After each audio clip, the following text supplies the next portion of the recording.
Part 1 video చూడకపోతే కింద link press చేసి చూడండి. హాయ్ గైస్, అందరు ఎలా ఉన్నారు? నేను పవన్ అయితే సర్టిఫికేట్స్ కోసం వెళ్ళాం గానీ వీళ్ళు మాత్రం ఇంకా సప్లీలు రాస్తానే ఉన్నారు. తెలియక అడుగుతున్నాను, ఇదో బతుక చెప్పండి.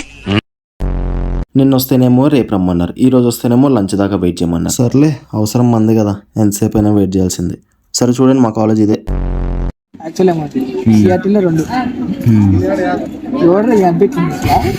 అందుకే ఎడ్యుకేషన్ నెగ్లెక్ట్ చేయకూడదు అంటారు. సర్టిఫికేట్ తీసుకోవడం పెద్ద టైం ఏం కాదు బాయ్, వాళ్ళే ల్యాగ్ చేస్తారు ఎందుకో. సర్లే, ఎన్ని అనుకున్నా నా సర్టిఫికేట్స్ నా దగ్గరకు వచ్చినాయి. ఇంతటితో అయిపోలేదు, ఇంకా సర్టిఫికేట్స్ ఉన్నాయి. మళ్ళీ 3:30కి రమ్మన్నాడు. లేదు, సుఖం లేదు, దెబ్బ మీద దెబ్బ, దున్న మీద పుండుని కాకి పొడుస్తున్నట్టు పొడుస్తున్నారా. చూడండి 2:30 అయింది, ఇప్పుడు ఇంకా 1 అవర్ వెయిట్ చేయాలి. మళ్ళీ అక్కడ ఫస్ట్ ఎవడు ఉంటే వాడికే ఇస్తారు. ఇప్పుడు దాకా వెయిట్ చేసినంతా బుక్. సో ఇంకా టైం ఉంది కాబట్టి క్యాంటీన్లో లంచ్ అయితే చేస్తున్నాం. వీడు పెట్టుకున్న చిట్టీలు ఏం రాలేదంట, అందుకనే ఎగ్జామ్ మధ్యలో నుంచి వచ్చేసిండు. మంచి మంచి కట్టుబాట్లు సార్. ఫైనల్లీ కాలేజ్ నుంచి సర్టిఫికేట్స్ అన్నీ వచ్చేసాయి. ఇక ఈ కాలేజ్కి నాకు సంబంధమే లేదు. Signing off, Narasimha Reddy engineering college.